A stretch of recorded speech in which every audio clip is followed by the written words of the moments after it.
ವಿಪಕ್ಷ ನಾಯಕ ಆರ್ ಅಶೋಕ್ ಕೂಡ ಸಚಿವ ಬಿ ನಾಗೇಂದ್ರ ಅವರ ರಾಜೀನಾಮೆಯನ್ನ ಬೇಗ ಪಡೆಯಿರಿ ಅಂತ ಪಟ್ಟು ಹಿಡಿದಿದ್ದಾರೆ. ನಾವು ಸದನದಲ್ಲಿ ಬರ, ನೈಸ್, ಟೌನ್ಶಿಪ್ ವಿಚಾರವಾಗಿ ಚರ್ಚೆ ಮಾಡಬೇಕಾಗಿದೆ. ನೀವು ಆದಷ್ಟು ಬೇಗ ನಾಗೇಂದ್ರ ಅವರ ರಾಜೀನಾಮೆಯನ್ನ ಪಡೆಯಬೇಕು. ಮುಖ್ಯಮಂತ್ರಿಗಳು ನಾಗೇಂದ್ರ ರಾಜೀನಾಮೆಯನ್ನ ಪಡೆಯುತ್ತಾರೆ ಎನ್ನುವಂತಹ ವಿಶ್ವಾಸ ಇದೆ ಅನ್ನುವಂತಹ ಮಾತನ್ನ ಹೇಳಿದ್ದಾರೆ ಆರ್ ಅಶೋಕ್. ಇನ್ನು ನಾಗೇಂದ್ರ ಮೇಲೆ ಆರೋಪದ ಬಗ್ಗೆ ಚಾರ್ಜ್ ಶೀಟ್ ಕೂಡ ಇದೆ. ಚಾರ್ಜ್ ಶೀಟ್ ನಲ್ಲಿ ಅದ್ರ ಬಗ್ಗೆ ಉಲ್ಲೇಖ ಇದೆ. ಈಶ್ವರಪ್ಪರಂತೆಯೇ ಈಗ ಇವ್ರ ರಾಜೀನಾಮೆ ಪಡೀರಿ. ಯಾವತ್ತು ಈಶ್ವರಪ್ಪ ಅವರ ರಾಜೀನಾಮೆಯನ್ನ ಪಡೆದ್ವಲ್ಲ ನಾವು, ಈಗ ಬಿ ನಾಗೇಂದ್ರ ಅವರ ರಾಜೀನಾಮೆಯನ್ನ ನೀವು ಪಡೀರಿ ಅಂತ ಹೇಳಿ ಸಿಎಂ ಡಿಕೆ ಶಿವಕುಮಾರ್ಗೆ ವಿಪಕ್ಷ ನಾಯಕ ಆರ್ ಅಶೋಕ್ ಆಗ್ರಹಿಸಿದ್ದಾರೆ.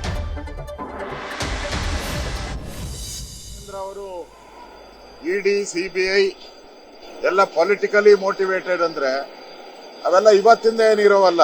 50 ವರ್ಷದಿಂದನೂ ಇಡಿನೂ ಇದೆ, ಸಿಬಿಐ ಇದೆ. ಅವಾಗೇನು ಅವು ಪೊಲಿಟಿಕಲ್ ಆಗಿತ್ತ, ನಾನ್ ಪೊಲಿಟಿಕಲ್ ಆಗಿತ್ತ? ಸುಮ್ಮನೆ ಸಿಕ್ಕಾಕೊಂಡಿದ್ದಾರೆ. ಆಪಾದನೆ ಮಾಡುವಂಥದ್ದು ಕಳಂಕಿತ ಒಬ್ಬ ಸಚಿವನಿಗೆ ಗೌರವ ತರೋದಲ್ಲ. ಇಲ್ಲಿ ಪ್ರಮುಖವಾಗಿ ಹಂಗಾರೆ 187 ಕೋಟಿ ಹೆಂಗೋಯ್ತು? ಅವರದೇ ಇಲಾಖೆಯಲ್ಲಿ 187 ಕೋಟಿ ಹೋಗಿದ್ದಕ್ಕೆ ನಾಗೇಂದ್ರನ ಅಕೌಂಟ್ಗೆ 1.2 ಕ್ರೋರ್ಸ್ ಬಂದಿದೆಯಲ್ಲ, ಡೈರೆಕ್ಟ್ ಆಗಿ ಅವ್ರ ಅಕೌಂಟ್ಗೆ ಹೋಗಿದೆ, ಅವ್ರ ಸಂಬಂಧಿಗಳ ಅಕೌಂಟ್ಗೆ ಹೋಗಿದೆ. ಆ ಸಂಬಂಧಿನೂ ಒಪ್ಕೊಂಡಿದ್ದಾರೆ, ನಾಗೇಂದ್ರನೇ ಕೊಟ್ಟಿರೋದು ಅಂತ ಸಿಬಿಐ ಚಾರ್ಜ್ ಶೀಟ್ ಅಲ್ಲಿ ಅವರೇ ಒಪ್ಕೊಂಡಿದ್ದಾರೆ, ಸ್ಟೇಟ್ಮೆಂಟೇ ಮಾಡಿದ್ದಾರೆ.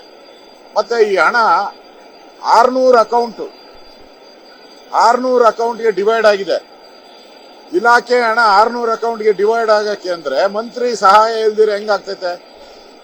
ಮಂತ್ರಿ ಡೈರೆಕ್ಷನ್ ಇಲ್ದಿರ ಈ 600 ಅಕೌಂಟ್ ಹೆಂಗ್ ಓಪನ್ ಆಗ್ತೈತೆ? ಮತ್ತೆ ಅವ್ರ ಶಿಷ್ಯ ನೆಕ್ಕುಂಡಿ ನಾಗರಾಜ್, ಅವ್ರ ರೈಟ್ ಹ್ಯಾಂಡ್, ಅವನ ಅಕೌಂಟ್ಗೆ ದುಡ್ಡು ಹೋಗಿದೆ. ಈ ದುಡ್ಡೆಲ್ಲ ಆಂಧ್ರಾಗ್ ಹೋಗಿ, ಅಲ್ಲಿ ಕೋಆಪರೇಟಿವ್ ಬ್ಯಾಂಕ್ ಹೋಗಿ, ಅಲ್ಲಿಂದ ಎಲ್ಲ ಮತ್ತೆ ಬಳ್ಳಾರಿಗೆ ಬಂದಿದೆ. ಯಾಕೆ ಬೇರೆ ಕಡೆ ಹೋಗಕ್ ಆಗ್ತಾ ಇರಲ್ಲ?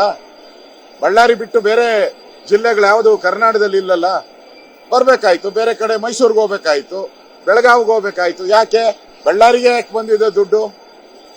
ಇವರ ಬಂಧುಗಳಿಗೆ ಯಾಕೆ ಬಂದಿದೆ ದುಡ್ಡು?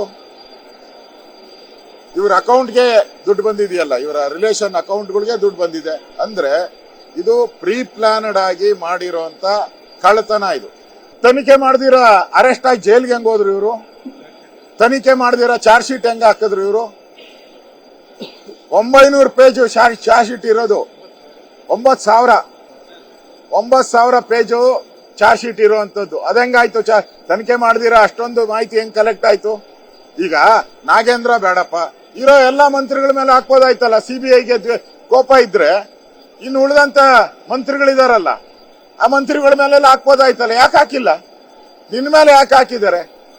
ಕದ್ದಿದ್ಯಾ, ಅದಕ್ಕೆ ಹಾಕಿದ್ದಾರೆ. ಈಗ ಈಶ್ವರಪ್ಪನ್ ಘಟನೆ ಆದಾಗೂ ಕೂಡ ಕಾಂಗ್ರೆಸ್ ಅವರು ಒಂದು 100 ಜನದ ಮೇಲೆ FIR ಇತ್ತು, ಅವ್ರ ಮೇಲೆ ತನಿಖೆ ಆಗ್ತಾ ಇತ್ತು. ಸಿಬಿಐ ಇತ್ತು, ಇಡಿ ಇತ್ತು, ಲೋಕಾಯುಕ್ತ ಇತ್ತು. ಹೆಂಗೆ ಈಶ್ವರಪ್ಪಂದು ನೀವು ರಾಜೀನಾಮೆ ತಗೊಂಡ್ರಿ? ಹೆಂಗ್ ತಗೊಂಡ್ರಿ ಹೇಳಿ? ಈಶ್ವರಪ್ಪ ಏನೋ ಚೆಕ್ಕಲ್ಲಿ ತಗೊಂಡಿದ್ನ ಅಕೌಂಟ್ ಅಲ್ಲಿ?